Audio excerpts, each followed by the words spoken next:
Keyword research करने के बाद, ऑर्गेनाइज करने के बाद, उसमें कमर्शियल लेवल की कीवर्ड निकालने के बाद अब एक और स्टेप भी इन्वॉल्व है, जिसमें हमने इस सब जब उसको शॉर्टलिस्ट हम कर लेते हैं, उस सब के बाद हमें उनको एक अलग फाइल में निकालना होता है, ताकि हम बाद में इसको असाइन कर देते हैं हर पेज को एक सेट ऑफ कीवर्ड्स। अब इसका मतलब क्या है? जब आपकी वेबसाइट होती है उसके ऊपर डिफरेंट लेआउट होते हैं, डिफरेंट स्ट्रक्चर होता है, और वो हर वेबसाइट का वेरी कर सकता है डिपेंडिंग ऑन कि आप या आपके क्लाइंट की वेबसाइट जिस तरह से बनी हुई है, और अगर वो वेबसाइट नहीं बनी हुई अभी तो वो किस तरह से बनेगी। ये सारी चीज़ें वेरी करती हैं डिपेंडिंग ऑन कि आपका कंटेंट क्या है, आप बेच क्या रहे हैं, आपके प्रोडक्ट्स क्या हैं, आपकी सर्विसेज क्या हैं। तो किसी भी तरह से आप किसी भी स्ट्रक्चर में वेबसाइट बना सकते हैं, लेकिन एसईओ के लिए हमें वो स्ट्रक्चर बहुत इंपॉर्टेंटली देखना होता है। तो हम क्या करते हैं कि हम जब कीवर्ड रिसर्च करते हैं, पहले तो हम अपने रिलेटिव टॉपिक्स निकाल लेते हैं। जिस तरह से मोबाइल फ़ोन की एग्जांपल में हमने मोबाइल फ़ोन भी निकाला, मोबाइल फ़ोन प्राइसेस भी निकाले, बाय मोबाइल फ़ोन भी निकाले, उसके बाद फिर रिलेटेड कीवर्ड्स में चले गए जिसमें हमने स्मार्टफ़ोन्स भी निकाले। तो इस तरह से हम अपनी कीवर्ड रिसर्च को एक्सपेंड करते चले गए, और एक से ज़्यादा हमने एक से चार, चार से 10, और अगर आपकी बिज़नेस ज़्यादा बड़ा है या आपकी प्रोडक्ट्स ज़्यादा हैं तो आप उसको एक्सपेंड करते चले जाते हैं। लेकिन अब हमने इन सब कीवर्ड्स को कंबाइन करके एक जगह पे हमने ऑप्टिमाइज़ भी करना है, और वो ऑप्टिमाइजेशन होती है पेज लेवल पे। तो आपकी वेबसाइट में जितने भी पेजेस हैं, हर पेज को हमने कीवर्ड का एक ग्रुप असाइन करना होता है, और वो ग्रुप फिर उस कीवर्ड उस पेज से एसोसिएट हो जाता है। और उससे एसोसिएट होने का मतलब ये है कि ये आप कीवर्ड्स पे कहीं और एसोसिएट नहीं करेंगे ताकि डुप्लीकेशन ना हो। तो आपके जितने भी कीवर्ड्स हैं, उन सब कीवर्ड्स को हमने हर एक पेज के साथ अटैच करना है, और वो पेज अगेन वेरी कर सकता है। लेकिन मैं आपको अभी छोटी सी एक्सरसाइज करवाऊंगा जिसमें आपको ये समझ आ जाएगी कि ये करना कैसे है, और आपने बस इसी को फॉलो करते हुए अपनी वेबसाइट या अपने क्लाइंट की वेबसाइट उसको देखना है कि वो किस तरह से स्ट्रक्चर हुई हुई है, और उसमें क्या क्या चीज़ें रिक्वायर्ड हैं। आप उसको जब असाइन कर लेंगे, तब आप बाद में उसको एसोसिएट, मतलब एसईओ के लिए आप उसको एसोसिएट कर देंगे उसके साथ। फिर इसका मतलब ये होता है कि जो हम मज़ीद जब इस कोर्स को पढ़ेंगे, हमने जो बाद में ऑन पेज ऑप्टिमाइजेशन और ऑफ पेज ऑप्टिमाइजेशन करनी है, तो ये जो ग्रुप आप एसोसिएट करेंगे उनके साथ, फिर ये ग्रुप के अगेंस्ट ही आप सब कुछ करेंगे। इस ग्रुप से आप हट के कोई और कीवर्ड अटैच नहीं करेंगे, अनलेस कि आपको लगे कि मुझे दोबारा से इसको रीडू करना है या दोबारा से हमें कीवर्ड की नई रिसर्च करनी है। फिर वर्स्ट केस सिनेरियो में आप कर सकते हैं, लेकिन अमूमन इसकी ज़रूरत नहीं पड़ती। आप जब एक दफ़ा कीवर्ड एसोसिएट कर लेते हैं, तो आप नए कीवर्ड्स के लिए नए पेजेस बनाते हैं। आइए देखते हैं।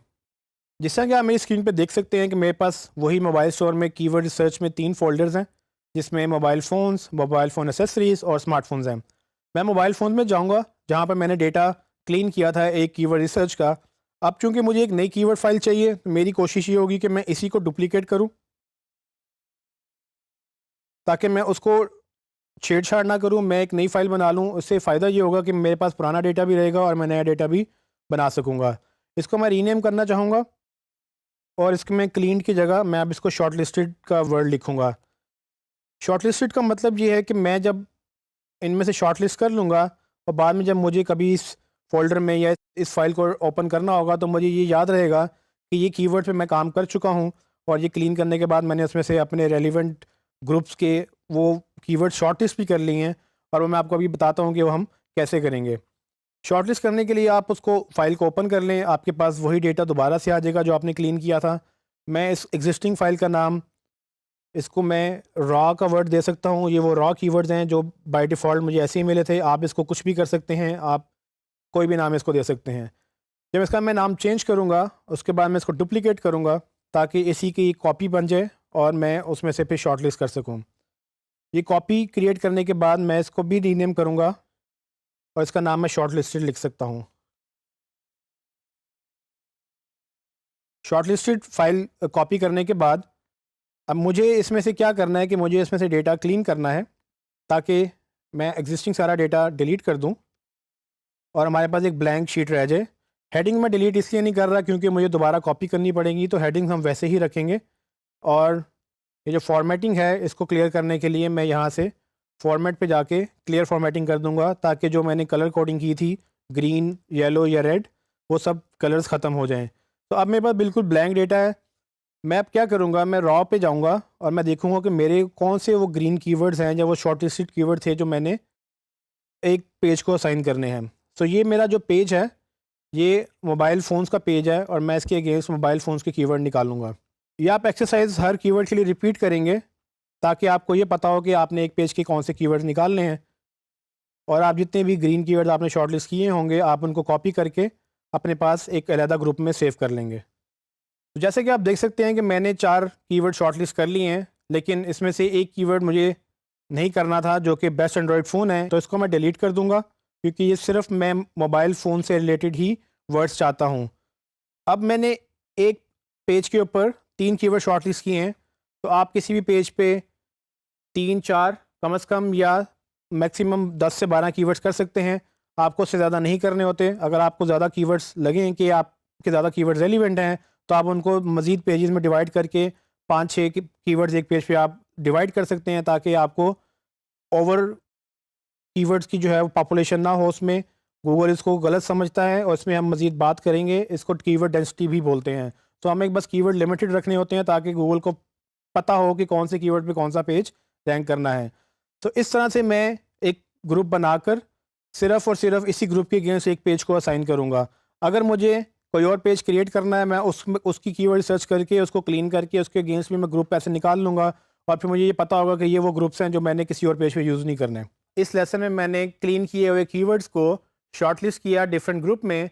अब तक हम जो कर रहे थे वो कीवर्ड्स को शॉर्टलिस्ट कर रहे थे सिर्फ उसकी रेलिवेंस की बुनियाद पर और उसकी कमर्शियलिटी की बुनियाद पर, लेकिन हमें जब वो कीवर्ड रिसर्च में से टारगेटेड कीवर्ड्स को सेपरेट भी करना होता है ताकि बार बार आपको या आपके क्लाइंट को या जिसको भी इस एसईओ पे काम करना है उसको वहाँ से रिसर्च से जाके वो डेटा फ़िल्टर आउट ना करना पड़े। आप अलग से पेजेस का डेटा निकाल कर उनको दे देते हैं या अपने पास रख लेते हैं। इससे आपको एग्जैक्ट अंदाज़ा हो जाता है, जब भी आपको याद रहेगा वापस आने का, कि कौन से पेज के लिए कौन से कीवर्ड्स आपने असाइन किए थे और हमेशा से आपने वही असाइन करके उन्हीं के अगेंस्ट इसको ऑप्टिमाइज़ करना है, उन्हीं के अगेंस्ट इस पे लिंक्स बिल्ड करने हैं और उन्हीं को इसी पे असाइन रखना है। कभी फ्यूचर में अगर आप नए पेजेस क्रिएट करें और आपको लगे कि आपको सेम कीवर्ड्स यूज़ करने हैं, तो आप ये याद रखिएगा, अगर आप यही कीवर्ड्स दोबारा से किसी और पेज पे यूज़ करेंगे तो आप गूगल को कंफ्यूज करेंगे कि किस तरह से आप एक ही कीवर्ड पे 2 पेजेस बना के गूगल को दिखा रहे हैं। तो गूगल को ये नहीं पता होगा कि पहला पेज रैंक करना है या दूसरा पेज रैंक करना है, और इस सब में ये कीवर्ड्स आपके कंपैटिटर्स की वेबसाइट पे भी होंगे, तो आपके 2 पेजेस आपस में ही मुकाबला कर रहे होंगे जबकि आपका ऑलरेडी बहुत सख्त मुकाबला बाकी वेबसाइट्स के साथ हो रहा होगा। तो आपने ये कोशिश करनी है कि किसी भी तरह से जो आपके ग्रुप्स हैं वो ओवरलैप नहीं होने चाहिए, वो डुप्लीकेट नहीं होने चाहिए, ताकि आप सिंगल पेज के ऊपर एक ही ग्रुप असाइन करें और उसको अवॉइड करें ताकि आपको पेनल्टी ना पड़े और आपको गूगल स्पैम कंसीडर ना करे और वो आपको मज़ीद अच्छी रैंकिंग दे।